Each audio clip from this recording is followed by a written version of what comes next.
أعوذ بالله من الشيطان الرجيم.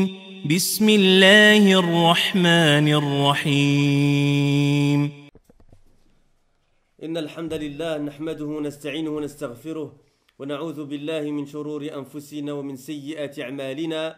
من يهده الله فلا مضل له ومن يضلل فلا هادي له، وأشهد أن لا إله إلا الله وحده لا شريك له، وأشهد أن محمدا عبده ورسوله.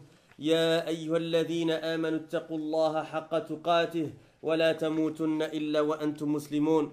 يا أيها الناس اتقوا ربكم الذي خلقكم من نفس واحدة وخلق منها زوجها وبث منهما رجالا كثيرا ونساء، واتقوا الله الذي تساءلون به والأرحام إن الله كان عليكم رقيبا.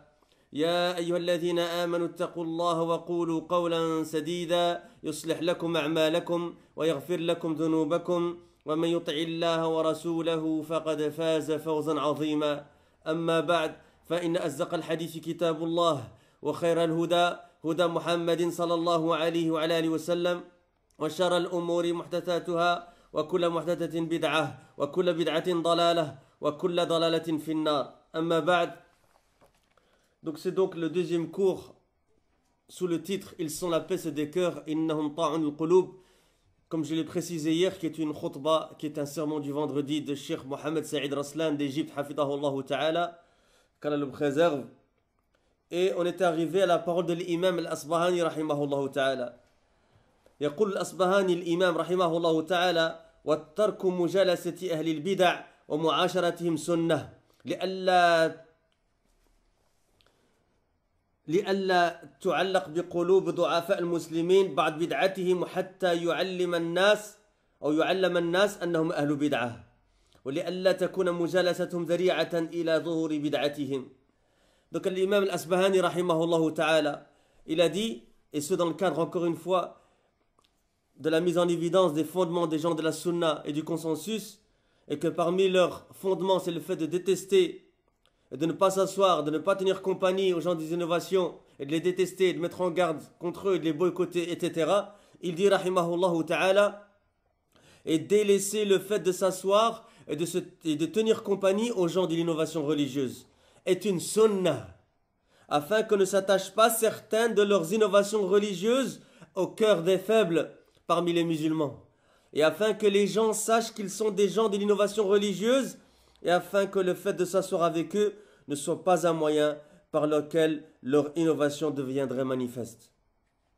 Une autre parole encore d'un savant de la sunna: وحكى أبو الحسن الأشعري رحمه الله تعالى في كتابه مقالة الإسلاميين، حكى جملة معتقد أهل السنة أصحاب الحديث، ومما قال: ويرون مجانبة كل داع إلى بدعة، والتشاغل بقراءة القرآن وكتابة الآثار والنظر في الفقه. Abu al-Hasan al-Ash'ari rahimahullah, il a rapporté dans son livre qui s'appelle Maqalatul Islamiyyin l'ensemble de la croyance des gens de la sunna, les gens du hadith, et parmi ce qu'il a dit, et il voit le fait de se tenir à l'écart de toute personne qui appelle à une innovation religieuse, et il voit le fait de s'occuper à lire le Coran et à écrire les athar et à regarder dans la jurisprudence, le fiqh. Un autre savant parmi les savants de la sunna, il a un livre qui s'appelle Usul Sunna, il s'appelle Ibn Abi Zamanin. وقال ابن أبي زمانين رحمه الله تعالى: ولم يزل أهل السنة يعيبون أهل الأهواء المضلة وينهون عن مجالستهم ويخوفون فتنتهم ويخبرون بخلافهم ولا يرون ذلك غيبة لهم. Parce qu'il a dit, ce grand imam, encore une fois, parmi les imams qui ont compilé la croyance des gens de la sunna du consensus, il a dit, rahimahullah ta'ala, Ibn Abi Zamanin, et les gens de la sunna ne cessent de critiquer les gens des passions égarantes et interdisent de s'asseoir en leur compagnie, et mettent en garde quant à leur épreuve et informent de leur divergence, ou de leur transgression si vous voulez, leur divergence, et ne voient pas cela comme étant une médisance envers eux. Cheikh Raslan hafidahullah ta'ala, il commente ce passage et il dit: وَلَا يَرَوْنَ ذَلِكَ غِيبَةً لَهُمْ بل هو من أعظم ما يتقرب به إلى الله عز وجل إن استقامت الطريقة وإن خلصت النية، لأن المرء ربما رد على مبتدع مشاق معاند بما هو فيه وكما ينبغي أن يرد، ولكنه لا يرد حين يرد لله عز وجل، وإن كان كلامه حقا في حقيقته مستقيما على طريقته، ولكنه يكون رادا عليه لبغض له في قلبه أو منافسة له على رئاسة أو ما أشبه، فلا يكون رده لله. وما من عمل يقبل عند الله حتى يكون خالصا لله عز وجل، فلا بد من إخلاص النية في الرد أولا، ثم يكون الرد على منهاج النبوة كما جاء به رسول الله صلى الله عليه وسلم. Écoutez cette parole de Cheikh al-Islam, il dit: et il ne voit pas cela comme étant une médisance envers eux, mais de plus, cela fait partie des choses les plus importantes par lesquelles on se rapproche d'Allah subhanahu wa ta'ala. Si, et ça c'est la condition, la méthodologie est correcte, et si, deuxième condition, l'intention est sincère. Car il se peut qu'une personne réfute un innovateur, un mubtadi', faisant scission et obstiné en fonction de ce qu'il a, et comme il convient de réfuter, mais lorsqu'elle réfute, elle ne le fait pas pour Allah. Et c'est même si sa parole est une parole de vérité, et méthodologiquement correcte, mais elle le réfute pour une haine qu'elle éprouve pour lui dans son cœur, ou en raison d'une compétition au sujet d'une responsabilité ou d'un poste si vous voulez, ou toute autre chose similaire, et donc sa réfutation n'est pas faite pour Allah. Et Cheikh dit, aucune action n'est acceptée par Allah jusqu'à ce qu'elle soit vouée sincèrement pour Allah subhanahu wa ta'ala. Il est donc obligatoire d'abord que la réfutation soit avec une intention sincère, puis aussi que la réfutation soit conforme à la voie prophétique, comme est venu avec le messager d'Allah sallallahu alayhi wa sallam. Pourquoi, ya ikhwa fillah? Pourquoi? Eh bien tout simplement parce que la réfutation c'est une adoration. Et toute adoration, il est obligé qu'elle se retrouve deux conditions qui, si une d'entre elles n'est pas réunie, l'adoration n'est pas acceptée par Allah subhanahu wa ta'ala. Et ces deux conditions sont l'intention, ou plutôt la sincérité, afwan. Parce que quelqu'un peut avoir une mauvaise intention. La sincérité, c'est l'ikhlas, et al-mutaba'a, la conformité. On a déjà rapporté dans beaucoup de nos cours un verset qui reprend les deux conditions. C'est le dernier verset de Sourate Al-Kahf. فَمَنْ كَانَ يَرْجُو لِقَاءَ رَبِّهِ فَلْيَعْمَلْ عَمَلًا صَالِحًا وَلَا يُشْرِكْ بِعِبَادَةِ رَبِّهِ أَحَدًا. On continue avec une autre parole d'un grand savant, l'imam al-Barbahari rahimahullah, fi sharh al-sunnah, wa Abu Nu'aym fi al-Hilya, encore un autre savant, wa Ibn Battah fi al-Ibanati al-Kubra, Ibn Battah, qui a écrit de fameux livres dans la sunnah, notamment l'Iban al-Kubra. Et je vous rappelle cette parole qu'Abu Khadija nous a rappelé dans le Dars d'hier ici à la mosquée. Hein? Oui. Et il a rapporté, Ibn Battah, qu'est-ce qu'il a dit? Il a dit, as-sunni, c'est celui qui ne trouve rien dans son cœur, aucun désagrément dans son cœur, quand on réfute les gens de l'innovation. Eh bien, c'est ce même savant-là qui est cité ici. Le sunni, c'est qui? C'est celui quand les gens de l'innovation sont réfutés, hein? Son cœur il est apaisé, il ne trouve aucune gêne vis-à-vis de cela. Allahu Akbar. Vous avez vu comment Salafi décrivait le sunni? Donc toi, là, si tu te revendiques Salafi, et que tu entends une mise en garde sur qui que ce soit, parmi les gens de l'égarement, les gens de l'innovation, et après, si tu trouves quelque chose vis-à-vis de cette mise en garde, après, fais attention. Crains Allah subhanahu wa ta'ala et cherche à te réformer. Et aussi, après Ibn Battah dans l'Iban al-Kubra ou al-La'ka'i, fi sharh usul i'tiqad, tout ça, c'est des livres et crois qu'il faut étudier un jour ou l'autre, comme je l'ai déjà dit hier, c'est les bases de la sunna, où les ulama, ils ont compilé la aqidah des gens de la sunna. عن سفيان الثوري رحمه الله قال من أصغى بأذنه إلى صاحب بدعة خرج من عصمة الله ووكل إليها يعني إلى البدع. البربهاري رحمه الله, il a rapporté dans son fameux livre شرح السنة, et Abu Nu'aym dans الحلية, Ibn Battah dans l'Ibanat al-Kubra, Al-Laka'i dans شرح usul i'tiqad, que Sufyan al-Thawri, qu'Allah lui fasse miséricorde, a dit, ce grand imam Sufyan al-Thawri rahimahullah, celui qui prête l'oreille à quelqu'un qui a une innovation religieuse sort de la protection d'Allah et confie à elle, c'est-à-dire à quoi? Aux innovations religieuses. وقال رحمه الله البربهاري وابن بطة واللألكي بإسناد صحيح عن الفضيل بن عياض رحمه الله تعالى قال لا تجلس إلى صاحب بدعة فإني أخاف أن تنزل عليك أو أن تنزل عليك اللعنة. قال لا تجلس صاحب بدعة فإن أخاف أن تنزل عليك اللعنة. هم أعظم السراق، لأن السراق الذين يعتدون على مالك ويستلبون أشياءك إنما على مالك ويستلبون أشياءك إنما يأخذون عرضا من عرض الدنيا، وأما الذي يسرق قلبك ويسلب روحك فإنه يدمر آخرتك. هم أعظم السراق. Al-Barbahari, vous voyez que les gens de la Sunna, quand ils parlent avec sanad. Et comme les salafis disaient, le sanad, la qala man sha'a ma sha'a. S'il n'y avait pas la chaîne de transmission, les gens ils diraient ce qu'ils veulent. Les gens de la Sunna, ils parlent avec sanad, ils parlent avec chaîne de transmission. Al-Barbahari, rahimahullah, Ibn Battah, rahimahullah, Laki, rahimahullah, ils ont rapporté avec une chaîne de transmission authentique. Qu'Al-Fudayl ibn Iyad, le grand imam de la Sunna, il a dit, qu'Allah lui fasse miséricorde, ne t'assois pas en compagnie de quelqu'un qui a une innovation religieuse, car j'ai peur que ne descende sur toi la malédiction. Allahu Akbar. Il dit, rahimahullah, ne t'assois pas en compagnie de quelqu'un qui a une innovation religieuse, car j'ai peur que ne descende sur toi la malédiction. Cheikh, il dit, ils sont les pires des voleurs. Car les voleurs qui s'en prennent à ton argent et te dérobent tes biens ne prennent qu'un bien parmi les biens de ce bas monde. Tandis que celui qui te vole ton cœur et te dérobe ton esprit, il te démolit ton au-delà, ta akhira. Ils sont donc les pires des voleurs. قال الفضيل بن عياض رحمه الله من أحب صاحب بدعة أحبط الله عمله وأخرج نور الإسلام من قلبه. أخرجه أبو نعيم وابن بطة واللألكائي بإسناد صحيح. Al-Fudayl, quand Allah fasse miséricorde, il a dit celui qui aime quelqu'un qui a une innovation religieuse, Allah annule ses actions et fait sortir la lumière de l'islam de son cœur. C'est rapporté par Abu Nu'aym, Ibn Battah, Al-Laka'i, avec une chaîne de transmission authentique.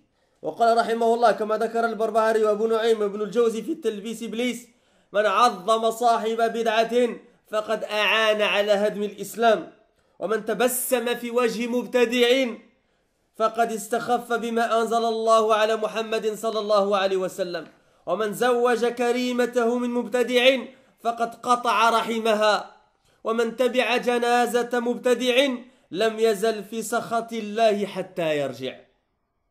Allahu Akbar. Regardez les paroles salaf comme elles sont fortes en ce qui concerne les gens d'innovation et l'égarement. Et il dit qu'Allah lui fasse miséricorde comme ça a été rapporté, c'est-à-dire qui?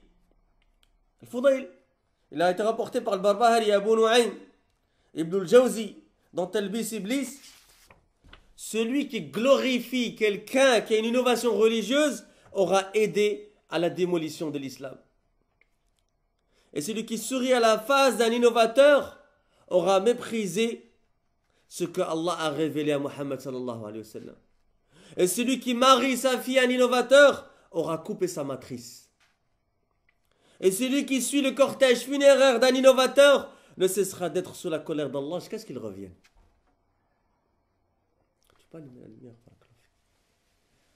Écoutez ce que dit Cheikh Raslan ici. هذا أصل من أصول الديانة ومعلم من معالم الشريعة وهو أمس ما يكون رحما بعقيدة المرء المسلم وهو من دعائم وعلائم منهج النبوة كما جاء به رسول الله صلى الله عليه وسلم. ولم يكن السلف من الصحابة ومن تبعهم بإحسان يغترون بزهد الرجل ولا بحسن ألفاظه وتتبع لآثار أهل العلم ولا بكثرة وعظه الناس ولا بغير ذلك ما لم يكن على السنة النبوية والجادة السلفية ما كانوا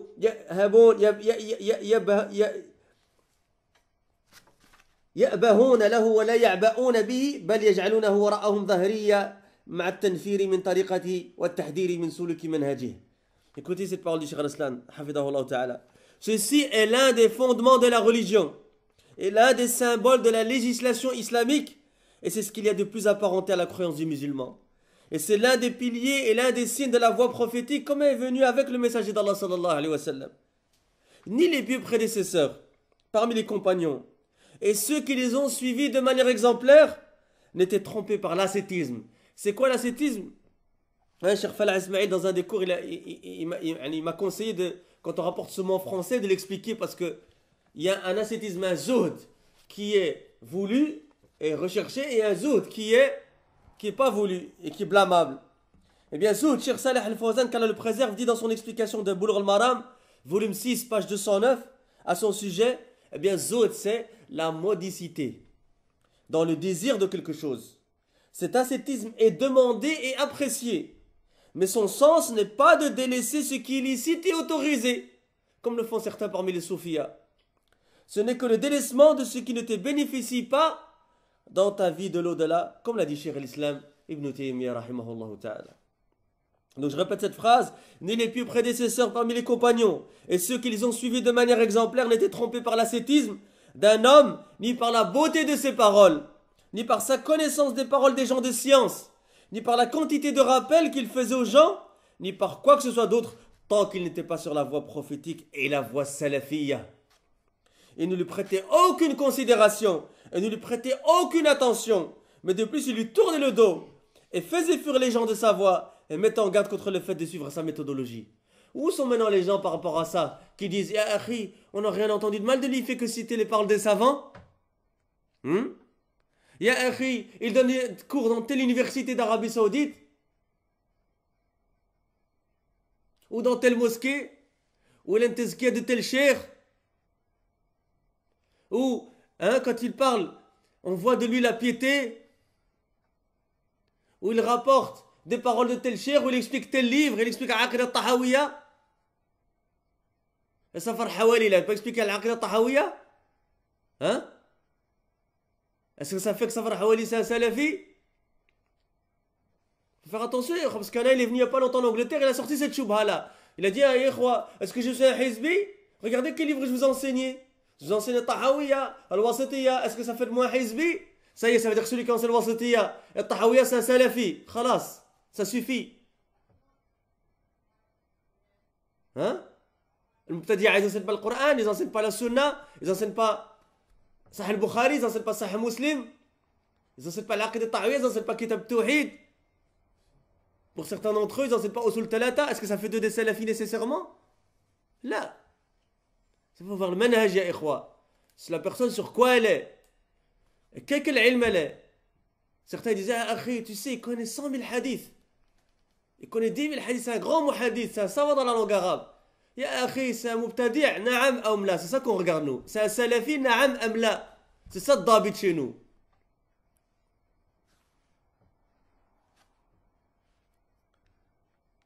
Et Cheikh il dit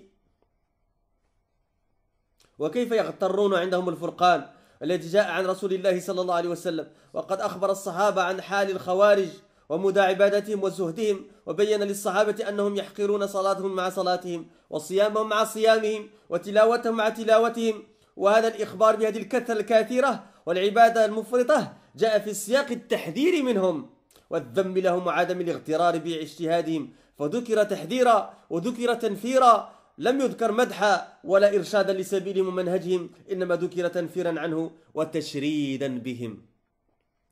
Évidemment, Cheikh al-Islam, il parle avec Dalil. C'est quoi son Dalil? Écoutez. Et comment pourrait-il tromper alors qu'ils ont le discernement qui leur est venu du messager d'Allah sallallahu alayhi wa sallam et qu'il a informé les compagnons de la situation des kharijites, des khawarij et de l'étendue de leur adoration, de leur ascétisme et qu'il a mis en évidence aux compagnons qu'ils déprécieraient leurs prières en comparaison de la leur et leur jeûne en comparaison du leur et leur récitation en comparaison de la leur. Cette information sur cette adoration abondante et excessive est dans un contexte de mise en garde. Parce que le prophète, il leur a montré, il leur a dit, regardez comme ils sont purs, regardez comme ils adorent Allah, regardez comme ils sont dans leur jeûne, regardez comme ils sont dans leur prière, regardez. Et après, il les a mis en garde contre ces gens-là. Vous comprenez? Donc ça, c'est un dalil que quoi? Il ne faut pas être dupe par l'adoration des gens. Il ne faut pas être dupe par l'ascétisme et l'adoration apparente des gens.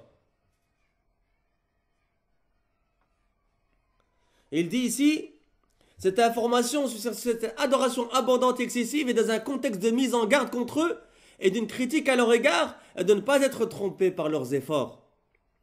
Cela a donc été dit en guise de mise en garde et cela a été dit afin de fuir les gens d'eux. Et cela n'a pas été rapporté en guise de compliment ou afin d'orienter les gens vers leur voie et leur méthodologie. Cela n'a été rapporté qu'afin de faire fuir les gens d'eux et de les critiquer. Et ça me rappelle, il y a une histoire qui me revient à l'esprit. Je ne sais pas si vous étiez là à un des cours de Cheikh Falah Ismail, hafidahullah, quand il a rapporté que les Sahaba, quand ils ont combattu le Khawarij sous l'étendard, sous l'émirat de Ali radiallahu anhu, qu'est-ce qui s'est passé? C'est qu'il y a un parmi les Sahaba, il était à la garde. D'accord? Il était à la garde dans le camp de Sahaba. Et Sahaba, la nuit, ils se reposaient, ils soignaient leurs blessures, radiallahu anhum, ardahum. Ils se reposaient pour le combat du lendemain contre le Khawarij. Ils se préparaient, ils préparaient leur monture, ils préparaient leurs armements, etc. Et ce compagnon, radiallahu anhu, ardah, il était à la garde et donc il faisait le tour du camp des musulmans, des Sahaba. Et qu'est-ce qui s'est passé?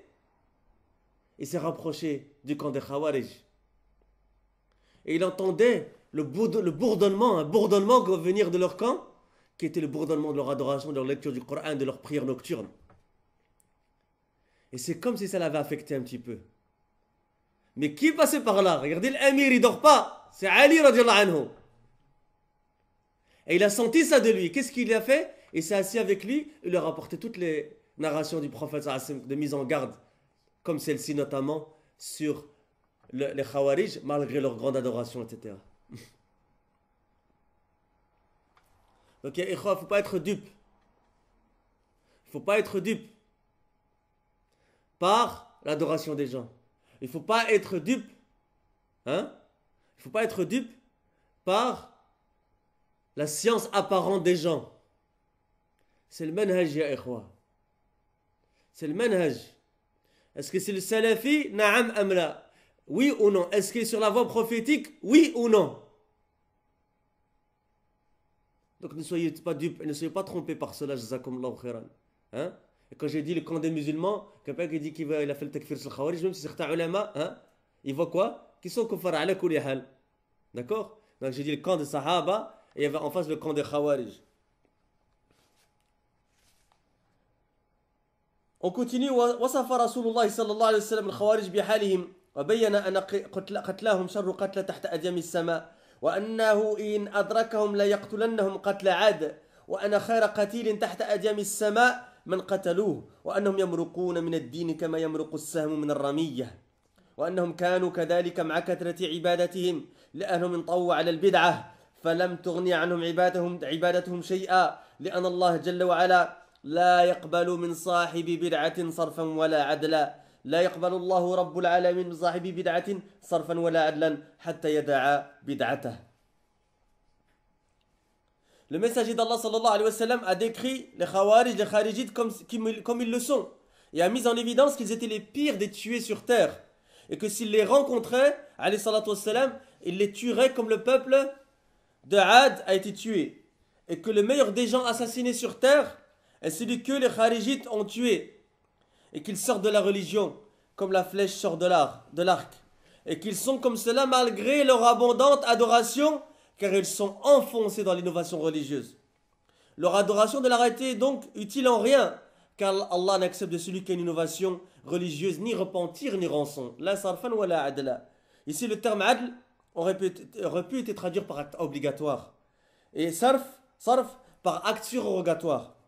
Voir l'explication de Sunan Nasa et de Cheikh Mohammed ibn Ali ibn Adam l'Éthiopie, volume 36, page 144.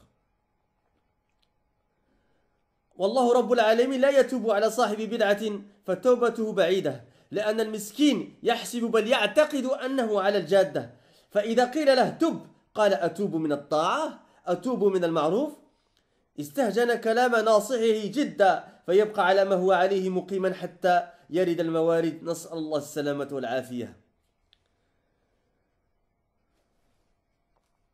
Allah, le Seigneur des mondes, subhanahu wa ta'ala, n'accepte de celui qui possède une innovation religieuse, ni repentir, ni rançon, jusqu'à ce qu'il délaisse son innovation religieuse. Après, attention, on va faire un tafsil vis-à-vis de ça, qu'on ne comprenne pas que, il n'a pas de tawba du tout. On va voir qu'est-ce que ça veut dire dans un instant dans la parole de Cheikh Rabi' et de Cheikh Al-Mahdi Al-Abbad, hafidahumullah jami'an. Et dans la parole de Jamal bin Farah Al-Harithi, hafidahullah ta'ala.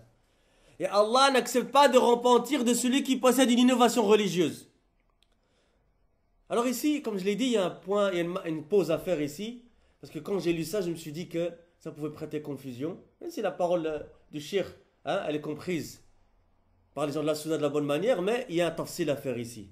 D'accord? Alors je vous ai pris l'explication de shir Jamal ibn Furah al-Harithi dans un bon livre que je vous conseille, qui a été d'ailleurs préfacé par Cheikh Saleh Ali Sheikh et d'autres savants, qui s'appelle Lamm Dur al-Manthur. Et c'est un livre qui a compilé les narrations des salafs sur la sunna et les gens de la bid'a, etc. Pages 193 et 194. Celui qui comprend que le repentir n'est pas du tout accepté par de l'innovateur, cela est une compréhension incorrecte.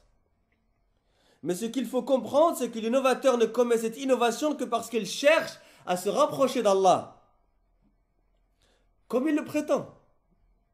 Par cela, comment pourrait-il se repentir d'une action qu'il considère vertueuse? Contrairement à celui qui commet des péchés, qui, lorsqu'il commet une désobéissance ou une perversité, regrette ce qu'il a fait. Je vous ai rapporté un autre savant, qui est Cheikh Zayd ibn Hadi al-Matrali hafidahullah, qui dit dans son excellent livre Al-Ajub al-Athariya an al-Masail al-Manhajiyya, page 213.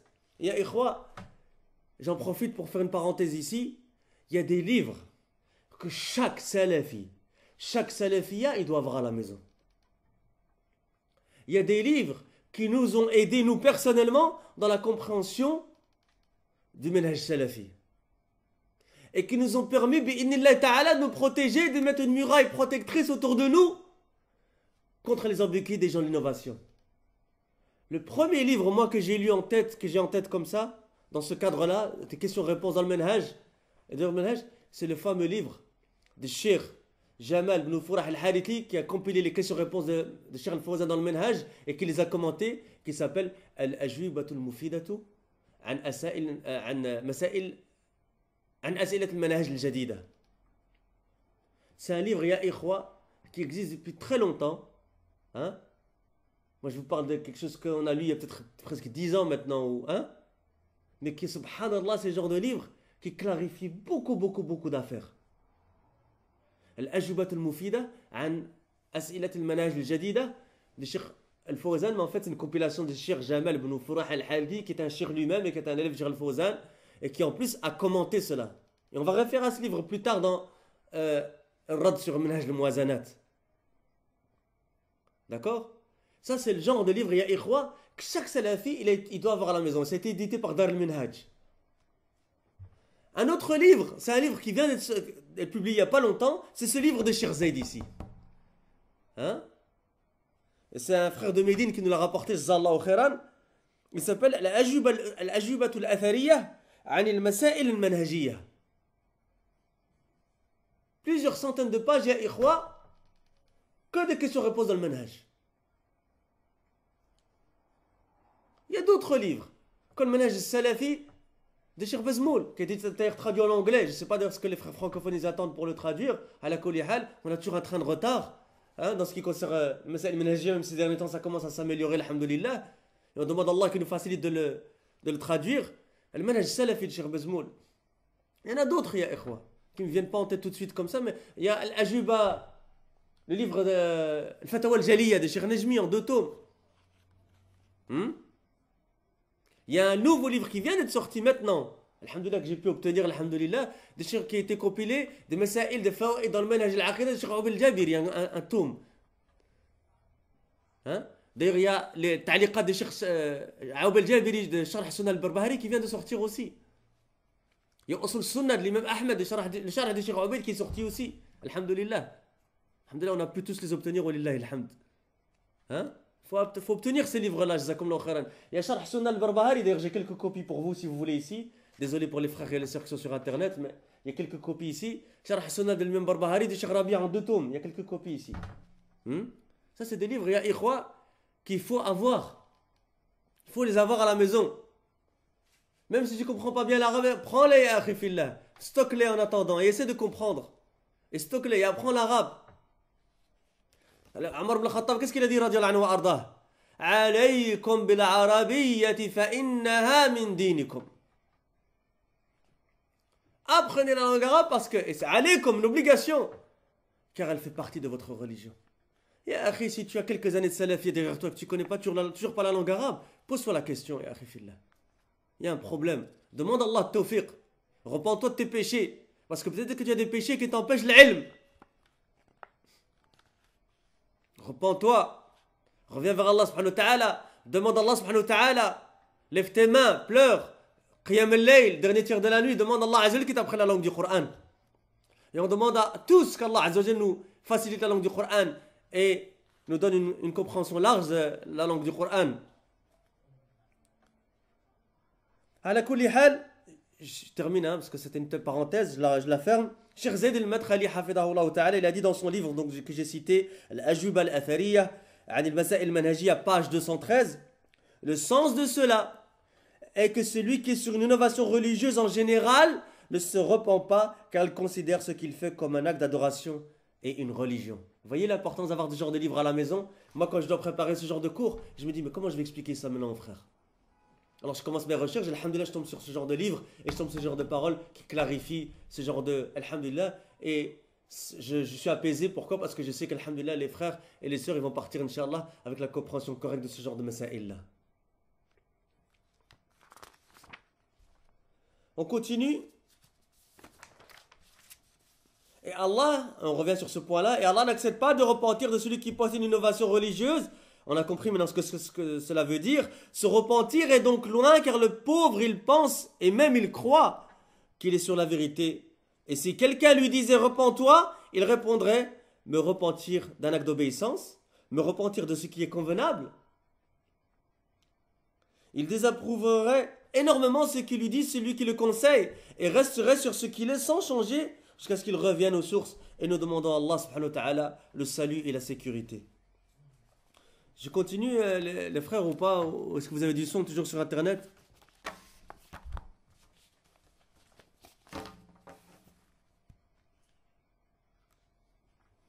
Est-ce que vous avez du son, Yahwa?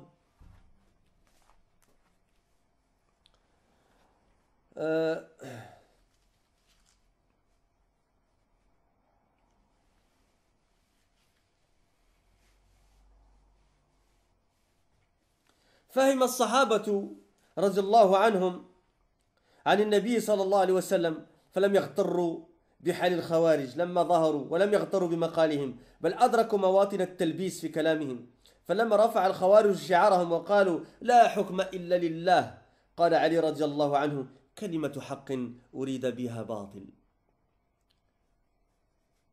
Écoutez cette faïda ici. C'est pour ça que j'ai insisté pour le faire. Parce qu'il est plein d'enseignements, ya ikhwa. Les compagnons, qu'Allah les agrée tous, ont compris le prophète sallallahu alayhi wa sallam et n'ont pas été trompés par la situation des Khawarij lorsqu'ils sont apparus. Parce qu'ils avaient l'ilm. Et vous comprenez pourquoi Cheikh Al-Uthaymin dit toujours, rahimahullah, que la protection contre les shahawat, c'est taqwa. La protection contre les désirs et les passions, c'est quoi? C'est la crainte d'Allah subhanahu wa ta'ala. Et la protection contre les ambiguïtés shubuhat, c'est l'ilm, la science. Ils n'ont pas été trompés, radiallahu anhum wa ardahum, par la situation des Khawarij lorsqu'ils sont apparus, et n'ont pas été trompés par leur discours. Mais de plus, ils ont cerné les zones d'ambiguïté dans leurs paroles.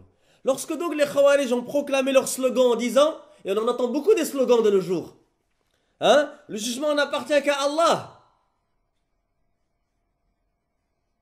Et quand vous voyez certaines des vidéos de Al-Qaïda, le groupe de Ben Laden, etc., vous voyez qu'est-ce qu'ils font? Ils prennent le sabre, ou la Kalachnikov maintenant, et qu'est-ce qu'ils font? Hein, ils la lèvent, et ils mettent le mushaf dessus, hein, ils la lèvent et ils crient quoi? Innil hukmu illa lillah. Innil hukmu illa lillah. Exactement comme les Khawarij faisaient à l'époque. Est-ce que nous on va être dupes de la tromperie et des ambiguïtés de Al-Qaïda et des groupes de ce genre de groupe de Khawarij? Non. Comme les compagnons radiallahu anhum, ils n'ont pas été dupes des Khawarij à leur époque.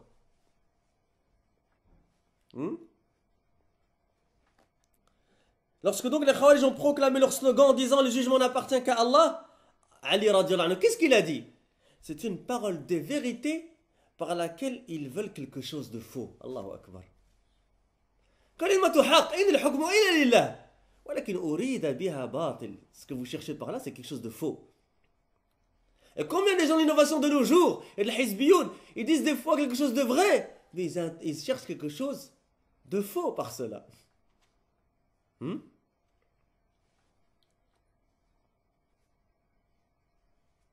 Et réfère pour les frères qui étaient là peut-être l'autre nuit quand il y a un débat ici à la mosquée avec un frère qui prie avec nous mais qui appelait à la mosquée de Hizbiya, qui répondait des ambiguïtés, etc.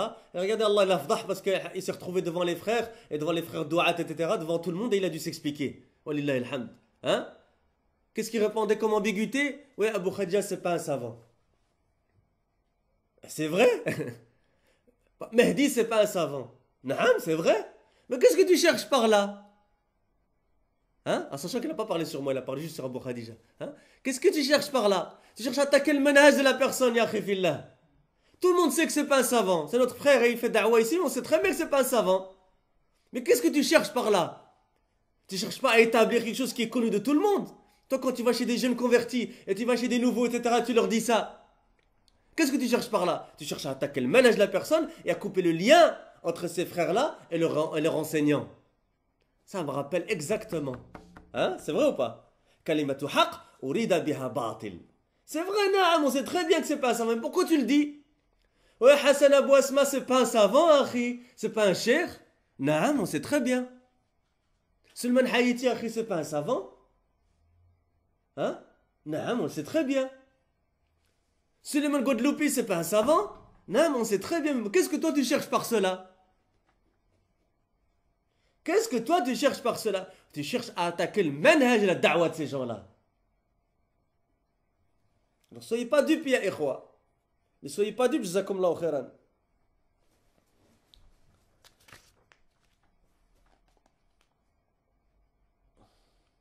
وإن رسول الله صلى الله عليه وسلم وصف أقواما بنعتهم وإن هؤلاء منهم من اغتر واحد من سلفنا الصالحين من الصحابة ومن تبعهم بإحسان بحال مبتدع ولا بمقاله فقال علي ما قال رضي الله عنه وقاتلهم وأظهره الله تعالى عليهم ولم يخدع ولا أحد من الصحابة بحالهم ولا بحال غيرهم من أهل البدع. Ali radiallahu anhu, le messager d'Allah sallallahu alayhi wa sallam, pardon, a décrit des gens par leurs caractéristiques. Et ceux-là en font certes partie. Personne parmi les plus prédécesseurs, parmi les compagnons, ceux qui les ont suivis avec excellence, ne s'est laissé tromper ni par la situation d'un innovateur dans la religion, ni par son discours. Ali radiallahu anhu, qu'Allah l'agrée, a dit ce qu'il a dit, et les combattit et les tua, et Allah le fit vaincre contre eux. Personne parmi les compagnons ne fut trompé par la situation de ceux-là, ni par la situation d'autres parmi les gens de l'innovation religieuse. Écoutez cette narration que vous connaissez certainement. جاء يحيى بن يعمر وحميد بن عبد الرحمن الحميري إلى عبد الله بن عمر رضي الله عنهما فأخبراه عن حال القدرية الذين يقولون الأمر أنف وإنه لا قدر إلى غير ذلك من مقولاتهم الباطلة وأظهروا هذا الأمر يعني القدرية بالبصرة. فقال لما سأل ابن عمر رضي الله عنهما إنه ظهر قبلنا أقوام يقرؤون القرآن والخوارج يحقر الصحابة تلاوتهم مع تلاوتهم والقدرية يقرؤون القرآن ويتقفرون العلم أي يطلبونه ويتتبعونه وذكر من شأنهم أي من شأن القدرية ومن صفاتهم وأنهم مع ذلك يزعمون أنه لا قدر وأن الأمر أنف. لم يغتر ابن عمر رضي الله عنهما بتلك الأعمال ولا بطلب العلم ولا تتبعه ولا بشقشقات اللسان لأن هؤلاء أظهروا البدعة فقال رضي الله عنه إذا لقيت هؤلاء فأخبرهم أني بريء منهم وأنهم براء مني والذي يحلف به عبد الله بن عمر لو أن لأحدهم مثل أحد ذهبا فأنفقه ما قبل الله منه حتى يؤمن بالقدر والحديث أخرجه مسلم في صحيحه. Cette histoire que vous connaissez sûrement parce que je l'ai fait en cours. J'ai fait un cours ici, le hadith Jibril, non? Je ne l'ai pas fait ici. C'est en Belgique que je l'ai fait et en France. À la Koulihal, il est disponible en PDF sur notre site, même s'il est encore en maintenance. Yahya ibn Ya'mar et Abdurrahman al-Himyari. Tous deux sont deux hommes parmi les anciens, les salafs. Ils vinrent voir qui? Abdullah ibn Umar. En fait, ils sont partis en Hajj ou en Umrah. Et ils ont vu que le Qadariya, ils sont apparus à Al-Basra. Ils ont dit on va aller à Al-Hajj ou Al-Umrah. et on espère trouver quelqu'un parmi les compagnons. Et Allah il leur a facilité qui quand ils sont rentrés dans le haram? Abdullah ibn Omar, radiallahu anhuma. Et ça, les ulama, ils prennent ça comme preuve que on prend des ulama notre religion.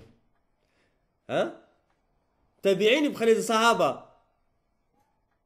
Et on prend des akabir, on prend des grands. Donc, ils vinrent voir Abdullah ibn Omar, qu'Allah l'agrée ainsi que son père, et l'informèrent de la situation des qadarites, qui disaient qu'il n'y a pas de prédestination, et qu'Allah ne sait les choses qu'après qu'elles arrivent. Et d'autres paroles encore parmi les fausses paroles. Et qu'ils manifestèrent cette chose, c'est-à-dire les qadarites à Basra, en Irak maintenant. Lorsqu'ils questionnèrent Ibn Omar, qu'Allah l'agrée ainsi que son père, ils ont décrit le qadariya. Ils ont décrit. Il y a des gens, ils sont comme ceci, ils prennent l'ilm, etc. etc. Ils disent, il y a des gens qui sont apparus chez nous qui récitent le Coran. Regardez les caractéristiques. Et les compagnons déprécient leur récitation en comparaison de celle des Khawarij, comme on l'a déjà dit. Et les Qadarites récitent le Coran. Et ils cherchent la science. Et ils citèrent leurs caractéristiques, c'est-à-dire les caractéristiques des Qadarites. Et malgré cela, ils prétendent qu'il n'y a pas de prédestination et qu'Allah ne sait les choses qu'après qu'elles arrivent. Quelle a été la réaction d'Abdullah ibn Omar? Est-ce qu'il a été dupe, radiallahu anhu? Est-ce qu'il a été dupe de leurs caractéristiques? La, abadan, jamais. Ibn Omar, quand les a étudiés, ne fut pas dupé par ses actes et cette quête de la science et sa recherche et par leur éloquence, car ceux-là ont manifesté une innovation religieuse. Il dit donc, si tu rencontres ceux-là, fais-leur savoir que je suis innocent d'eux. Regardez le mawqif. Et qu'ils sont innocents de moi. Et j'en profite aussi pour dire que lui, il n'était pas le Basra, il a juste entendu parler de leur innovation religieuse et d'eux, il s'est innocenté d'eux. Qu'en est-il de certains de nos frères qui entendent parler de Maghraoui au Maroc, qui dit, ah, j'ai pas bu le café avec lui, ou je ne suis pas marocain, ça ne me concerne pas.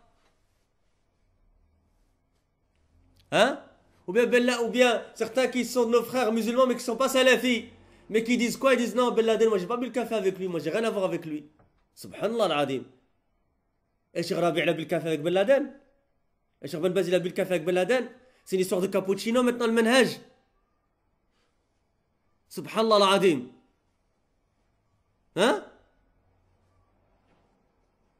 Regardez le salaf. Ils étaient à Basra et c'est innocenté directement d'eux.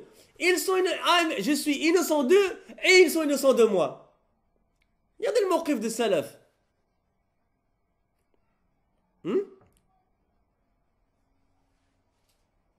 Alors qu'est-ce qu'on va faire? Les mubtadi'at saoudis, ou du Koweït, ou d'Égypte, ou du Yémen, ou du Maroc, ou de Syrie, ou de quel endroit que ce soit. Non, moi on n'a pas bu le café avec eux. Ça ne concerne pas. Ajaban, hadib. Ya akhi, qui est ton salaf dans cette histoire-là? Quel de ulama il a déjà dit ça avant toi? Moi j'ai pas bu le café avec eux, ça ne me concerne pas. Ou bien je suis pas de ce pays-là, ça ne me concerne pas. Pourquoi Cheikh Rabi' il a mis en garde sur le Maghraoui? Pourquoi Cheikh Al-Uthaymin il a mis en garde sur le Maghraoui? Pourquoi ils ont mis en garde sur Abdelrahman Abdel Khalaq qui est du Koweït et le Maghraoui qui est marocain? Pourquoi ils ont mis en garde sur le Tekfirin d'Algérie alors qu'ils sont algériens? Ça ou là? Pourquoi ils ont mis en garde sur Youssef al-Qardawi qui est égyptien? Maintenant c'est une histoire géographique, le manhaj, c'est une histoire de nationalité. Subhanallah, et ce qui est étonnant, c'est que ce genre d'ambiguïté se répand très vite. Et même certains de nos frères, ils revendiquent la salafie, ils sortent ce genre d'ambiguïté-là. Ajaban.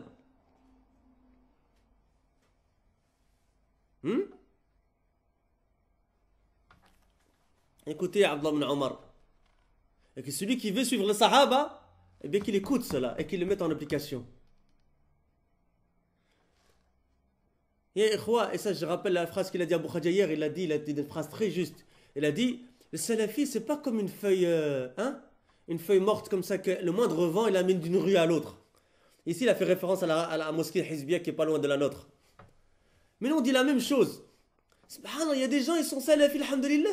Il y a une ambiguïté qui arrive, khalas, hop, ils sont avec elle. Directement. Subhanallah al-Adim. Il faut apprendre le manhaj. Et après, il faut le mettre en application. Même si c'est quelqu'un qui s'affilie à la da'wa salafia qui le dit. Et même tu devrais, si toi tu écoutes ses cours ou quoi que ce soit, tu devrais lui faire nasiha. Dis akhi fillah, tout ce qu'on a connu toi, tu nous as pris le manhaj, tu lui dis c'est ça, c'est faux ce que tu as dit akhi fillah. Et s'il veut pas, khlas.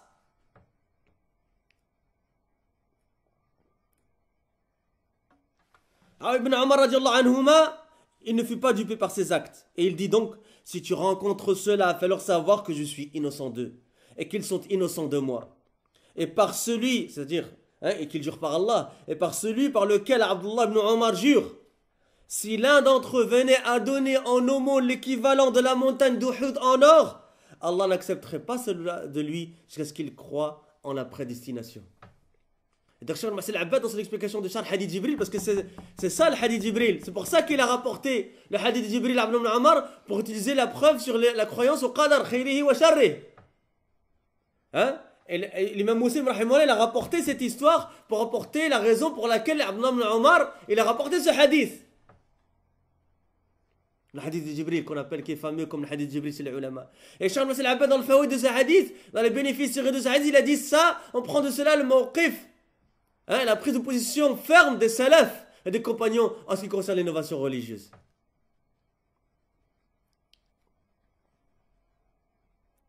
Et c'est rapporté donc par Muslim dans son authentique. Leur adoration ne leur sert à rien.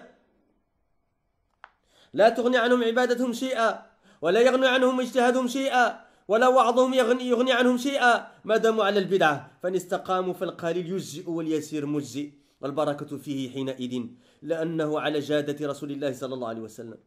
Écoutez encore une fois cette parole qu'il faut écrire avec de l'encre dorée, de l'encre d'or.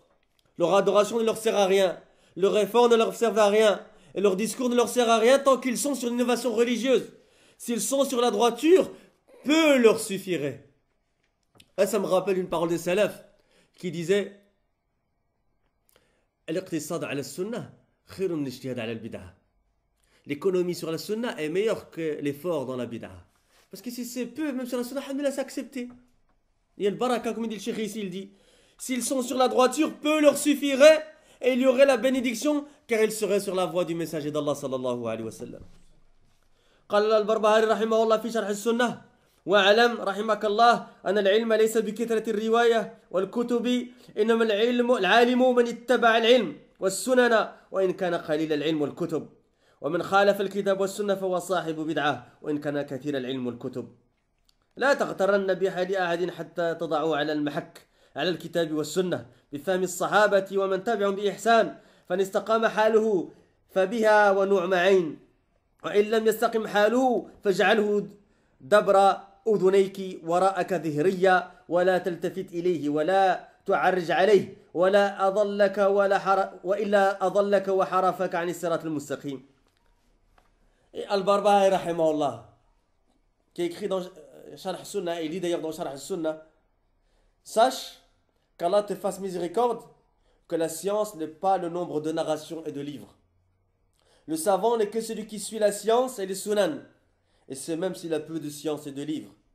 Et celui qui transgresse le Coran et la Sunna est quelqu'un parmi les gens de l'innovation, et c'est même s'il a beaucoup de science et de livres. Il y en a un jour, il a essayé de sortir une ambiguïté ici à la mosquée sur Cheikh Obeid Jabiri, un frère. Il a dit, Cheikh Obeid, je ne le considère pas comme les kibars.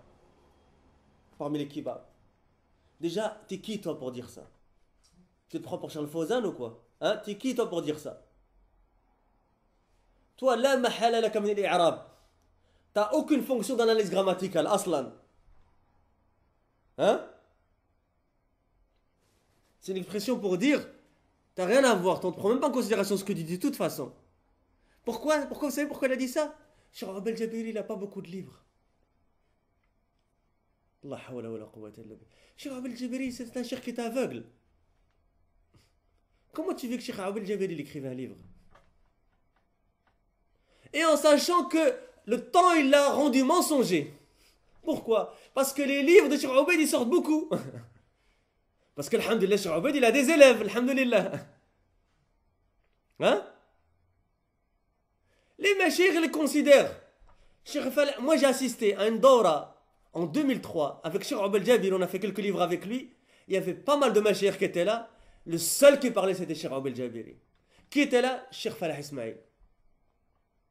Cheikh Ben Ramzan al-Hajiri. Cheikh Mohamed al-Anjari. Cheikh Issa Saleh.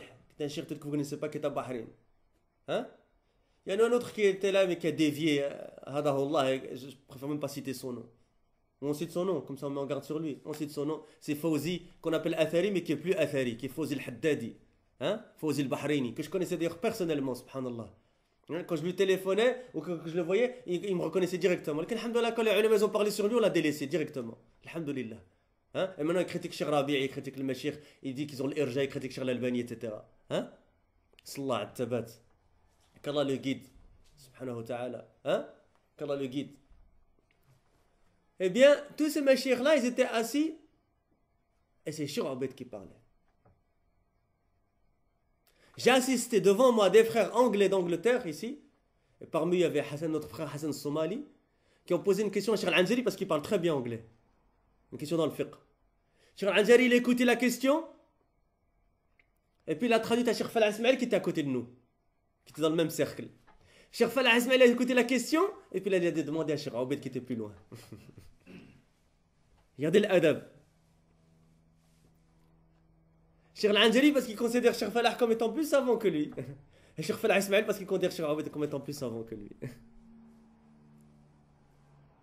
Si les gens ne connaissent pas tabaqat des ulama, les degrés des ulama, les ulama ils connaissent les degrés des ulama. Cheikh Falah Ismail, quand il a entendu il y a que des gens qui critiquent Cheikh Aoubed, il a dit Sahih. Il y a des gens qui ne savent pas c'est qui Cheikh Aoubed. Vous vous souvenez quand il a fait la biographie de Cheikh Aoubed ici dans la mosquée chez nous? Il a dit Cheikh Aoubed el-Jabiri, quand moi j'étais un élève à Médine, hein, comme moi, j'ai Cheikh Falah Ismail, il a plus de 60 ans, hein, quand moi j'étais un élève, et il est docteur, khalas, il a fini ses études il y a longtemps, hein, et ça fait longtemps qu'il fait déjà da'wa au Koweït, dans d'autres pays, etc. Il dit quand moi j'étais un élève à Médine, Cheikh Aoubed el-Jabiri, il était déjà le responsable de l'ifta à Médine.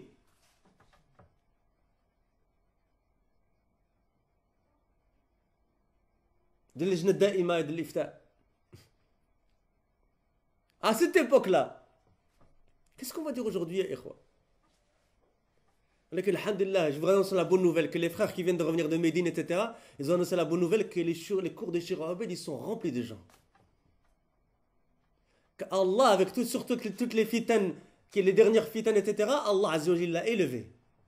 Parce qu'il s'est levé pour défendre la vérité, il s'est dressé pour défendre la vérité. Et que, alhamdulillah, Allah Azza wa Jalla donne le qaboul chez les gens. Et que beaucoup de gens sont intéressés par ces cours. Et que ces cours sont remplis, alhamdulillah. Et quand vous allez à la mosquée, c'est rempli. Walillahi alhamd. Donc, ce qu'on a dit, s'ils sont sur la droiture, peu leur suffirait et il y aurait la bénédiction, car ils seraient sur la voie du messager d'Allah sallallahu alayhi wa sallam. Et la parole de l'imam Barbahari rahimahullah, il a dit: sache qu'Allah te fasse miséricorde, que la science n'est pas le nombre de narrations et de livres. Le savant n'est que celui qui suit la science et les sunan, et c'est même s'il a peu de science et de livres. Et celui qui transgresse le Coran et la sunna est quelqu'un parmi les gens de l'innovation, et c'est même s'il y a beaucoup de science et de livres. Je demande juste aux frères de Sunna Publication de me prévenir peut-être 5 minutes à l'avance quand ils veulent que j'arrête, Inch'Allah, que je puisse m'organiser dans le temps, Inch'Allah. Jazakumullahu khairan. On continue un peu. Cheikh Raslan, il explique cela. Il dit: ne sois pas surpris par qui que ce soit jusqu'à ce que tu le juges avec la norme. Le Coran et la Sunna avec la compréhension des compagnons et de ceux qui les ont suivis avec excellence. Moi, j'ai déjà vu ça de mes propres yeux, hein? Et un jour, un frère, il est venu ici. Oh, mashallah, le frère Satal, c'est un cheikh, il a les 10 qira'at. Mashallah, etc. Hein? Je suis sorti, je l'ai rencontré. Première chose qu'il a fait, il a commencé à critiquer la mosquée, il a commencé à critiquer les frères, il a commencé à se mettre en avant, etc. Est-ce considérez lui parmi les gens de science? Il a dit: dans cette mosquée, vous ne respectez pas les gens de science. Je dis: Akhi, les gens de science qui viennent chez nous, Cheikh Falah Ismail, on les respecte. Moi, je ne te connais pas. Hein? Les gens sont vite partis dans les histoires. Ils sont vite embarqués dans les histoires. Ah, les frères Akhi, il vient d'arriver, il habite à Birmingham, masha'Allah, il est gradué de l'université de Médine, masha'Allah. Hein? Naam. On s'est renseigné sur lui. À Médine. Parce qu'on connaît des frères à Médine, on connaît des Talabin, on connaît les chioukh à Médine. Ils nous ont dit, ce frère-là, il n'est pas à prendre dans le manhaj. Donc oublie-le, ne le prends pas de lui. C'est comme ça qu'il faut faire, ya ikhwa. Et ça, c'est une nasiha que je fais aux frères de France et de Belgique. Parce que si, alhamdoulilah, ici à Birmingham, on n'a pas trop ce genre de problème à la mosquée, parce que, alhamdoulilah, les frères sont stricts sur ce point-là. Mais ya ikhwa, renseignez-vous sur les gens qui viennent faire des conférences chez vous, qui viennent faire des cours. Renseignez-vous bien. C'est pas parce qu'un frère il est à Médine, ou qu'il fait un master ou même un doctorat à Médine que c'est ikhlas, c'est bon. Hein? Ou à la Mecque ou à Riyad ou où que ce soit. Renseignez-vous bien chez les frères qui connaissent dans la da'wa, qui connaissent l'ahwal des gens. Et s'il est de Médine, alhamdoulilah, il y a plein de nos frères de Médine qui sont de confiance, alhamdoulilah, chez qui vous pouvez vous renseigner. Et de Machir, chez qui vous pouvez vous renseigner. Renseignez-vous chez Cheikh Mohamed Menhadi qui enseigne à l'université de Médine. Renseignez-vous chez Cheikh Abdel Bukhari aussi qui enseigne à l'université de Médine. Renseignez-vous chez Cheikh Obeid et d'autres Machir. Hein? Renseignez-vous chez Ammar qui vit à Médine. Renseignez-vous chez Suleiman Guadeloupe qui vit à Médine. Si c'est des douats de France, etc., renseignez-vous chez Hassan Abou Asma qui connaît bien le terrain de la France. C'est vrai ou pas? Hein? Si on m'invite pour faire une daura au Canada, à qui je vais téléphoner? À qui? On va téléphoner à Suleiman, Haïti. On va dire, ah, voilà, j'ai été invité par quelqu'un. Qu'est-ce que tu dis? Est-ce que tu les connais? Est-ce qu'ils sont à la khair? Hein? Alhamdulillah, c'est ce qu'on fait toujours quand on est invité quelque part. Walillah alhamd. Si vous êtes invité en Belgique, téléphonez aux frères de Furqan. Hein? Renseignez-vous. Et peut-être à moi, parce que je connais bien la Belgique. Hein? On connaît bien les recoins de la Belgique. Et qui est sur la sunna, qui n'est pas sur la sunna. Alhamdulillah, on a des frères partout. Quand il y a des frères de Hollande qui débarquent ici, même s'ils ont fait Médine, nous on se renseigne chez les frères de Hollande. Hein? Je dis ça pourquoi j'ai spécifié Médine. Pourquoi? Parce qu'il y en a quelques-uns qui ont débarqué ces derniers temps ici. Hein? Et sous le couvert qu'ils ont un diplôme d'université de Médine ou parce qu'ils ont fait quelques années à Médine, ça y est, khlas. Il y a des gens qui prennent déjà des cours chez eux. Alors qu'ils ne sont pas avec le Majid Salafi, ils ne sont pas avec Da'wa Salafiyya ici. Ils sont avec le Mukhalifin. Hein? Donc, Chirili, ne sois pas surpris par qui que ce soit jusqu'à ce que tu les juges avec la norme, le Coran et la Sunna, avec la compréhension des compagnons et de ceux qui les ont suivis avec excellence. Et quand on dit manhaj, c'est aussi l'akhlaq. Hein? Renseignez-vous, même si c'est un cheikh avant qu'il vienne chez vous, dans votre ville ou dans votre mosquée, etc. Parce que certains, comme Cheikh Falah Ismail nous a dit, et d'autres chouïrs, il y en a certains qui s'affilient à la da'wa et qui sont considérés par certains comme machir, ou même s'ils ont tezkiya de certains machir, mais qui ont des mauvais comportements. Et parmi certains mauvais comportements, c'est qu'ils jouent avec les femmes. Ils marient, ils divorcent nos sœurs et ils jouent avec ça. Non, ça existe ça, ya ikhwa. Il vient avec le Silham d'Arabie Saoudite, il vient avec le Shimar. Cheikh Intel, il a un tezkiya de Cheikh Intel, et qu'est-ce qu'il fait sur un voyage? Peut-être il va se marier avec 7 ou 8 sœurs. Hein? Certaines des sœurs, peut-être il va se marier avec elle la nuit, le lendemain de Dhuhr, il la divorce. C'est quoi le péché de cette sœur qu'elle a fait en une nuit ou en une matinée? Qu'est-ce qu'elle a fait, Miskina, pour que tu la divorces? Hein? Pourquoi tu fais pas ça en Arabie Saoudite ou au Koweït ou en Jordanie ou en Égypte, etc. Hein? C'est des histoires qu'on tient de nos majeurs, c'est pas des histoires inventées. Et je ne citerai pas de nom parce qu'on ne m'a pas autorisé à citer de nom, donc je ne citerai pas de nom. Hein? Mais on les connaît, ya ikhwa. Renseignez-vous, téléphonez à Cheikh Obeid, téléphonez à Cheikh Rabi', téléphonez aux machir qui connaissent les gens. Dites, ya Cheikh, voilà, il y a un tel, on a entendu du bien de lui, mais il veut venir, on nous a proposé qu'il vienne chez nous, etc. etc. Qu'est-ce que vous dites? Est-ce qu'on le fait venir ou pas? Et c'est pour ça que partout où j'ai été dans les dawras, dans les conférences, j'ai toujours, un nasiha que j'ai fait toujours, mais que les frères, ils doivent craindre Allah, ils doivent vraiment essayer de la mettre en application, c'est qu'ils aient quelqu'un parmi le kibar derrière eux, derrière leur centre, derrière leur mosquée, derrière leur école, qu'ils aient quelqu'un parmi le kibar derrière eux. Et spécifiquement les gens qui ont la connaissance des hommes. Que la moindre chose, ils reviennent à eux. La moindre chose. Et c'est pour ça où il est l'hamd. Ba'da fadillah azza wa jal. Hein? Après, le bienfait d'Allah subhanahu wa ta'ala, après le fadillah azza wa jal, c'est pourquoi? C'est parce que ses frères ici à Birmingham, ils sont très attachés au kibar. Et ils ne font rien sans revenir au kibar. Tu ne mettras pas les pieds dans notre mosquée tant qu'on n'ait pas l'autorisation de nos ulama que tu viennes chez nous, que tu fasses un cours. Hmm? Et on a vu dans l'histoire de la da'wa en France et en Belgique et en Europe de manière générale, ça a causé beaucoup de divisions. La non-application de cette règle-là, elle a causé beaucoup de divisions.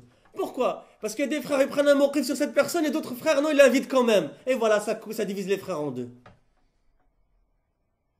Pourquoi on n'inviterait pas juste les gens qui sont clairs dans le manhaj et qui n'ont pas de problème dans le comportement et que nos ulama nous recommandent, alhamdulillah ala kulli hal. Alhamdulillah, si on a personne, alhamdulillah ala kulli hal. Mais si on a quelqu'un de bien, alhamdulillah. Et ça évite les divisions entre les frères. Alors qu'en est-il quand c'est dans le manhaj maintenant?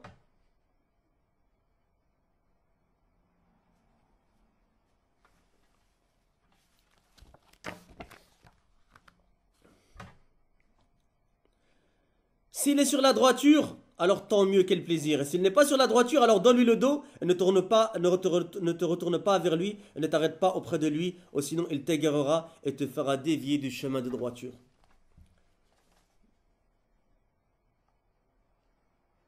Donc si j'ai bien compris votre message, les frères, j'ai encore 23 minutes, c'est ça, hein? Ok, barakallahu fikum. ذكر أبو يعلى في طبقة الحنابلة مراجعة جاري علي بن أبي خالد للإمام أحمد لما حذره من حارث المحاسب قال الرجل يا أبا عبد الله يروي الحديث ساكن خاشع من قصته ومن قصته قال فغضب أبو عبد الله وجعل يقول لا يغرك خشوعه ولينه ويقول لا تغتر بتنكيس رأسه فإنه رجل سوء ذلك لا يعرفه إلا من خبره لا تكلمه لا كرامة له لا ولا نعم عين وجعل يقول ذاك رحمة الله عليه. Abu Ya'la a rapporté dans Tabaqat al-Hanabila que le voisin de Ali ibn Abi Khalid a consulté l'imam Ahmed lorsqu'il le mit en garde contre le Harith al-Muhasibi. L'homme il dit oh Abu Abdillah, c'est-à-dire qu'il est l'imam Ahmed. C'est sa kunya, Abu Abdillah. Il rapporte le hadith, regardez, hein, regardez, il rapporte le hadith avec calme et dévotion, etc., etc. Il dit oh Abu Abdillah. Il dit Abu Abdillah, l'imam Ahmed, il a dit, il était furieux. Il dit en étant furieux que sa douceur et sa dévotion ne te trompent pas.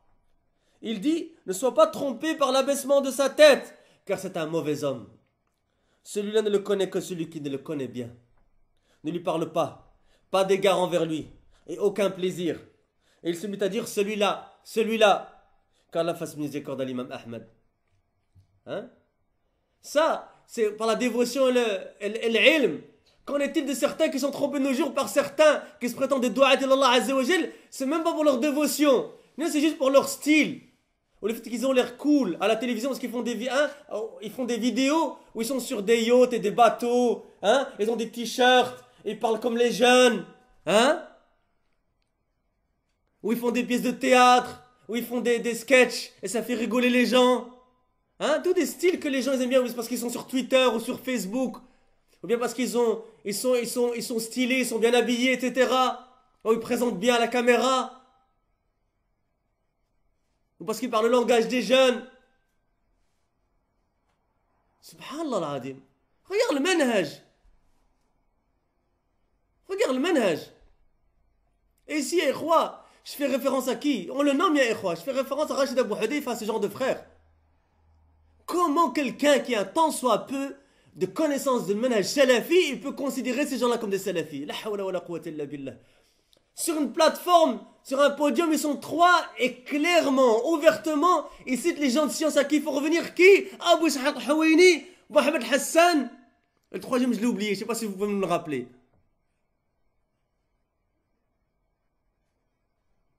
Ça doit être sur Mohamed Hussein Yaqoub, si je me trompe, ça doit être un de la bande, de toute façon. Hein? Mohamed Hassan, il a dit, les gens, les ulama, Cheikh Rabi, il dit, quand il était salafi, pourquoi il sort de la salafia, aslan? Quand il a été déjà salafi, pourquoi il sort de la salafia? Il n'a même pas été salafi, c'est quelqu'un qui est sauté par les gens de l'innovation à Mubtadi'. Regardez juste sa position par rapport aux révolutions qu'il y a eu dernièrement, vous allez tout comprendre. Subhanallah al-Adim. Regardez leurs références. Regardez avec qui ils font des conférences. En Belgique et en France et ailleurs. Est-ce qu'ils sont avec les gens de la Sunna ou ils sont avec les Ikhwan Muslimin? Comme Mustafa Qatsit, Rachid Haddash, Et ce genre de personnes-là, et Adil Jitari, ce genre de personnes-là, dont leurs références, je les connais personnellement parce que j'ai vécu à Bruxelles pendant plus de 30 ans. Ils citent Youssef Al-Qardawi, c'est ça leur référence. Mohamed Hassan, Mohamed Hussein Yaqoub, Abou Ishaq Al-Hawaini, Sayyid Qutb, Mohamed Mouzen Abidine Sourour. Hein? Est-ce que ces gens-là, nous va les écouter? Et vous voyez d'ailleurs que dans leur discours, ils font tout pour mettre un doute sur la salafia et sur l'affiliation à la salafia. Alhamdulillah, on les a réfutés, hein? Et sur les salafis, comment ils les dénigrent. Et comment ils essaient de les décrire de manière, hein? À ce que les gens les dénigrent et se moquent d'eux et ne les considèrent pas et ne les respectent pas, etc. Et comment ils se comportent vis-à-vis du Sharh wa Ta'dil. Et comment ils se comportent vis-à-vis des réfutations des ulama. Hein? Et sa parole qu'il a dit, Akhi Ben Laden, j'ai pas bu le café avec lui. Encore une fois, le ménage, c'est une histoire de cappuccino, de macchiato, c'est ça le problème. Hein? C'est comme ça que c'est ça la balance chez nous, dans le ménage. Et après lui il se revendique de Cheikh Ben Baz, etc. Cheikh Ben Baz il a mis en garde sur Ben Laden, et ouais, mais en garde aussi alors. On va voir qui suit Cheikh Ben Baz maintenant. Attention là que ces gens-là ils mentent sur l'ulama. Il y a une vidéo qui tourne de Cheikh Abdel Ali Cheikh sur internet où la traduction elle est mensongère. On l'a retraduite et on a prouvé avec des fatawas du site officiel de Cheikh Abdel Ali Cheikh que ce sont des menteurs sur l'appellation de la salafia. Et il y a des sœurs, surtout des sœurs, on a entendu surtout des sœurs qui écoutent ce genre de personnes ou qui regardent ce genre de personnes-là. Ah, ils parlent bien, ils présentent bien. Et crains Allah subhanahu wa ta'ala. Et aussi que les frères, ils prennent leurs responsabilités et qu'ils empêchent leurs femmes de regarder ce genre de personnes et d'écouter ce genre de personnes. Subhanallah al-Adim. Comment quelqu'un peut se répandre comme ça chez les sœurs? Peut-être chez les sœurs qui ne sont pas salafiyettes, on peut comprendre parce qu'elles n'ont pas de usul, elles n'ont pas de qawa'id. Mais nos sœurs à nous, nos sœurs salafiyettes, qui se revendiquent de la da'wa salafiyya, elles aussi, elles commencent à regarder ce genre de personnes-là et écouter ce genre de personnes-là. Subhanallah al-Adim.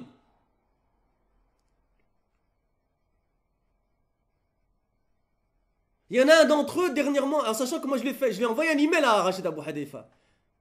Pour pas qu'il dise non, parce que c'est pas une condition de faire nasiha, de la réfutation, mais je l'ai fait quand même parce que je sais ce qu'il dit.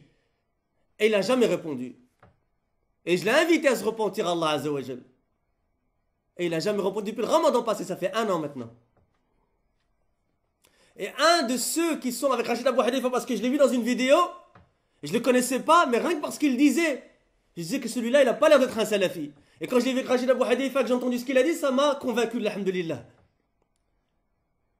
Il a fait une affiche pour un cours sur un point de Yom al-Qiyamah et ils ont mis des photos de quelque chose de Yom al-Qiyamah. Je me souviens plus si c'était des flammes ou quelque chose comme ça, etc. Et je lui ai envoyé un email pour lui faire un nasiha, je lui ai dit ça c'était kiff l'umur l'akhira. Tu ne peux pas dire donner un comment aux choses de l'akhira. Hein? Il a essayé de jouer avec les paroles, etc. Alors là je l'ai réfuté. Elle dit oui, Inch'Allah, je t'amènerai. Je lui ai dit donne-moi, qui sont tes salafs? Regarde, c'est la question qui les bloque tous. Je dis, tu dis que certains ulama, il y a divergence. Dis-moi, qui sont tes ulama? Qui sont tes salafs qui autorisent ça? Il dit, il y a divergence, tu n'auras pas dû me faire nasiha, etc. Je dis, est-ce que c'est une condition qui est pas divergence pour faire nasiha? Il dit, Inch'Allah, je t'amènerai réponse. Jusqu'au jour d'aujourd'hui, plusieurs mois, j'attends toujours.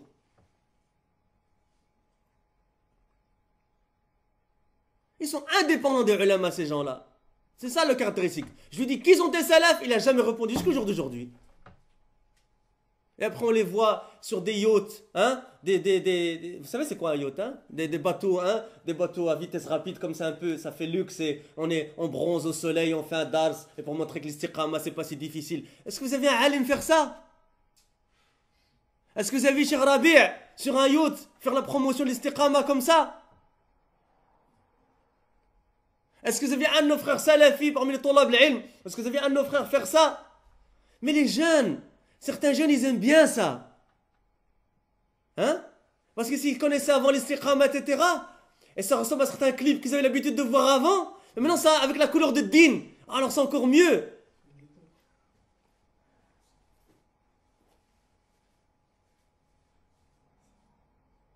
Subhanallah al-Adim. Et après, on les voit plonger, on les voit nager, on les voit rigoler, etc. Subhanallah al-Adim. Et peut-être il y a même certaines de nos sœurs, j'espère pas, qui regardent peut-être ça. Hein? C'est ça da'wa. Comment tu plonges d'un rocher? La hawla wa la quwwata illa billah. Les gens ont besoin de tawhid, les gens ont besoin de sunnah, les gens ont besoin de clarification.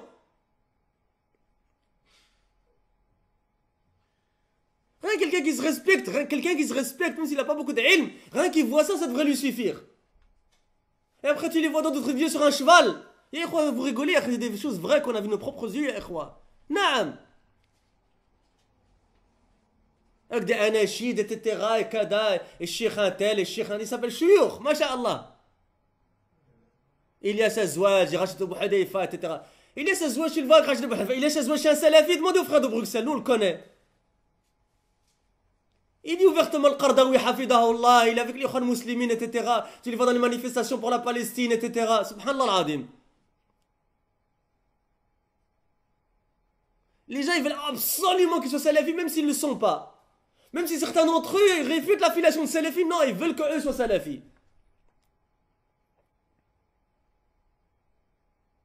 Ya ikhwa, on parle comme ça avec un peu de rage, un peu de qawwa. Pourquoi? Parce que c'est des choses qui sont pas c'est pas du jeu, c'est un din ça.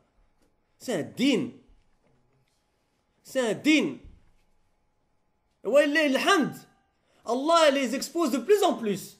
Walillah alhamd. Allah Azza wa Jal, comme il a mis des ulama pour défendre la religion dans la da'wa arabophone, il a mis Allah Azza wa Jal des frères, de tullab al-ilm, pour défendre la religion dans toutes les langues, walillah alhamd, qui réfutent avec les paroles des sciences.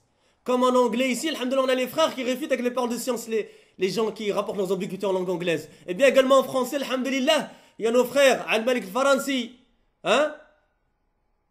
Ça connaît, c'est Abu Adam, hein, si je ne me trompe pas. Abu Adam, Al-Malik al-Faransi.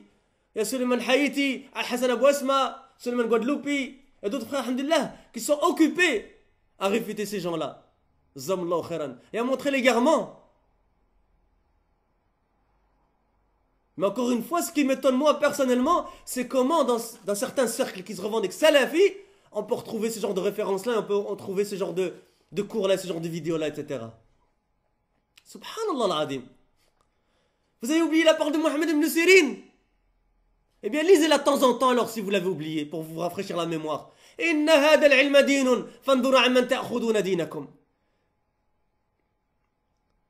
Certes, cette science est une religion, faites donc attention. Prenez garde de qui vous prenez. Votre religion. Il vient d'apparaître, khalas, tu le prends de lui. Et comment il est apparu? Le salaf il disait comme l'imam Awza'i rahimahullah, Man satara alayna bid'atahu lam takhfa alayna ulfatuh. Celui qui ne cache son innovation religieuse, il ne cachera pas ses fréquentations. Mais eux-mêmes, ils ne savent même pas qu'ils cachent leur fréquentation, ils cachent leur innovation religieuse. Même leur innovation religieuse, ils ne cachent pas. Ils la montrent ouvertement. Qu'en est-il alors? Wallah al-musta'an. Écoutez ce qu'il a dit l'imam Ahmed rahimahullah, que sa douceur et sa dévotion ne te trompent pas. Et il dit, ne sois pas trompé par l'abaissement de sa tête, car c'est un mauvais homme. Celui-là ne le connaît que celui qui le connaît bien. Ne lui parle pas d'égard envers lui, et aucun plaisir. Et il se mit à dire, celui-là, qu'Allah fasse miséricorde à l'imam Ahmed. ولم يخدع الصحابة رضي الله عنهم ولم يخدع من تبعهم بإحسان من أئمة الهدى والخير لم يخدعوا جميعا بأحوال من خالف السنة وأحدث في دين الله ما ليس منه من بلغت أحوالهم ما بلغت وكيف يخدعون وعندهم الفرقان وقد جاءهم من ربهم الهدى لم يغتر السلف بأعمال أهل البدع ولا بزهدهم ولا بطلبهم العلم بل كان ذلك داعية لاجتهادهم في التحذير منهم وهجرهم لاغترار كثير من الناس بحالهم وجهلهم وبحقيقة ما هم عليه وما يدعون إليه. Et avant que j'oublie, Abu Ishaq al-Hawani, notre cheikh Khalid Abu Abla hafidahullah ta'ala, hein, d'Égypte. Vous connaissez ce cheikh ou pas? Khalid Abu Abla. C'est un cheikh qui est tesquier de ma cheikh. Je connais personnellement parce que j'ai des contacts avec lui. Et il a fait un livre en 900 pages, ya ikhwa. Je l'ai ici à la maison, 900 pages, réfutation d'Abu Ishaq al-Hawani. 900 pages, ya ikhwa, et peut-être même plus. Préfacé par qui? Cheikh Awel Jabiri. Préfacé et annoté par qui? Ils ont fait des commentaires. Cheikh Hassan Abdel Wahab Marzouk al-Banna, le cheikh qui est venu chez nous il n'y a pas longtemps ici, le cheikh des savants d'Égypte, qui le connaît d'ailleurs personnellement parce qu'il est de la même ville que lui, il est du Caire. Qui d'autre? Cheikh Falah Ismail Moundakar, qui a fait des annotations dans le livre et qui a commenté le livre et qui a incité à publier le livre. Cheikh Mohamed Bezmoul, Cheikh Mohamed Mouhiddin de l'université de Médine. Il y en a tous ces magirs qui ont préfacé ce livre. Rad sur qui? Abou Ishaq al-Hawaini. Qui fait la tezkiya d'Abou Ishaq al-Hawaini? Ces gens-là de France et de Belgique. Donc qui va suivre nous? Les ulama ou le mubtadi'a et ceux qui font l'élange des mubtadi'a? Choisis ton camp, mon frère. Choisis ton camp, Ortifillah. Mais choisis-le maintenant et choisis-le bien. Avant que tu remettes des comptes à Allah subhanahu wa ta'ala.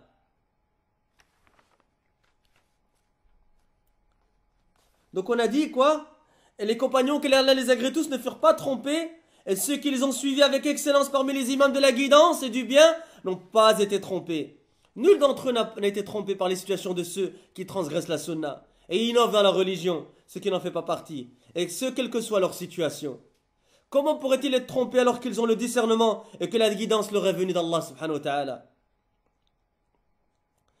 Les plus prédécesseurs n'ont pas été trompés par les actions des gens de l'innovation religieuse, ni par leur ascétisme, ni par leur quête de la science. Mais au contraire, cela les incitait à faire encore plus d'efforts dans la mise en garde contre eux et dans le fait de les boycotter, et en raison du fait que beaucoup de gens ont été trompés par leur situation et leur ignorance de la réalité, de ce sur quoi ils sont et de ce à quoi ils appellent. Les étudiants en sciences islamiques, au temps où ils étaient nombreux sur terre, Cheikh il dit. Et on va peut-être continuer, on a encore 8 minutes, jusqu'à la fin de la première khutbah, parce qu'il y a 2 khutbahs dans une khutbah de Jumu'ah, hein. Et peut-être qu'on laissera le reste de la deuxième khutbah pour des cours suivants. Je ne sais pas si les frères sont d'accord dessus nos publications. Il dit وَلَمْ يَلْتَبِسْ عَلَى طُلَّابِ الْعِلْمِ مَا كَانَتْ الدُّنْيا تَمُوجُ بهم صَنِيعُ الْأَئِمَّةِ فلم يخلط طلاب العلم بين ترجمة الرجل وجرحه ثم خلف من بعدهم خلوف اتبعوا أهواءهم وتنكبوا سبيل سلفهم وجانبوا الصراط المستقيم وقاموا على بنيات الطريق فخلطوا بين ترجمة الراوي وجرحه وأتوا بالموازنات فضلوا وأضلوا وحادوا عن الصراط المستقيم نسأل الله أن يهدينا إلى الرشد والطريق القويم إنه على كل شيء قدير وصلى الله وسلم على نبينا محمد وعلى آله وأصحابه أجمعين.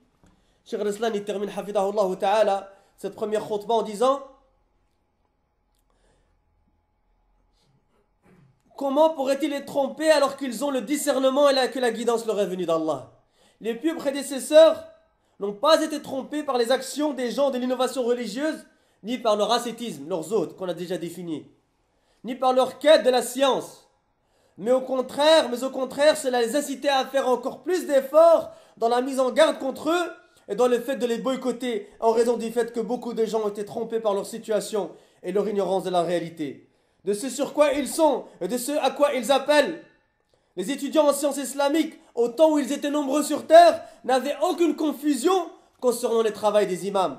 Et ils ne confondaient pas la biographie d'un homme avec sa critique.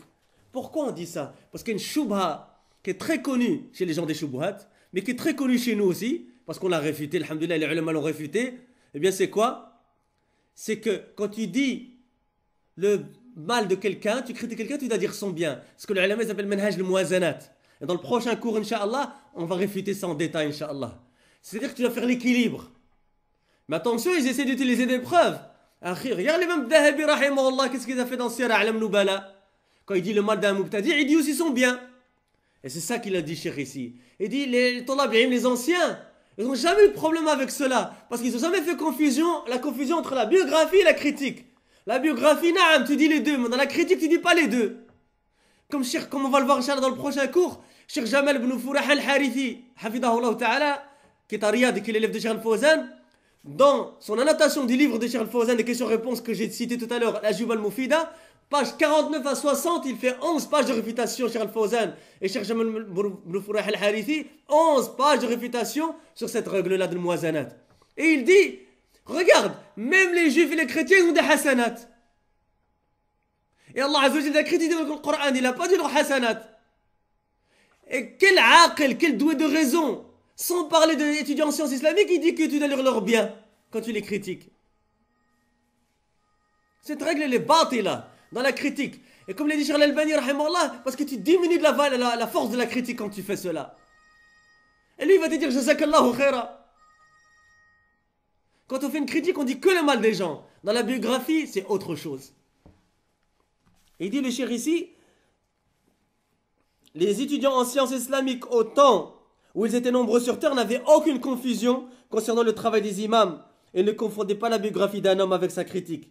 Puis après eux, leur succédèrent de mauvais héritiers qui suivirent leur passion et tournèrent les dos au chemin de leurs plus prédécesseurs et s'écartèrent du droit chemin et se tinrent sur les routes secondaires et confondirent la biographie d'un rapporteur de hadith et sa critique, c'est-à-dire qu'il soit critiqué, et amenèrent la notion d'équilibre, al-muwazanat.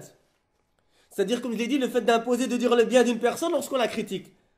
Voir à ce sujet l'excellente réfutation de cette ambiguïté de Cheikh Salah al-Fawzan avec les annotations de Cheikh Jamal ibn Furah al-Harithi dans l'Ajubatul Mufidatu al-Asilatil Manhaj al-Jadida, page 49 à 60 aux éditions Dar al-Minhaj. Ils s'égarèrent donc, ces gens-là, et égarèrent autrui et dévièrent du droit chemin. Nous demandons à Allah qu'il nous guide vers la route droite et la voie droite. Il a certes pouvoir sur toutes choses, subhanahu wa ta'ala, et que les prières et la salutation d'Allah soient sur notre prophète Mohammed sallallahu alayhi wa sallam, ainsi que sa famille et l'ensemble de ses compagnons.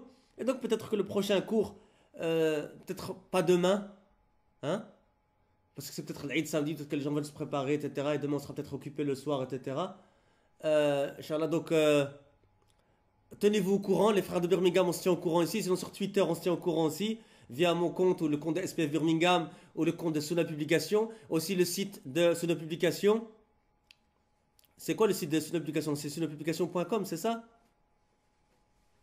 Sunnapublication.com. De toute façon, si vous tapez Sunna, S-O-U-2-N-A-H et Publication, sur Google, vous tombez quasiment directement dessus, je pense. Hein?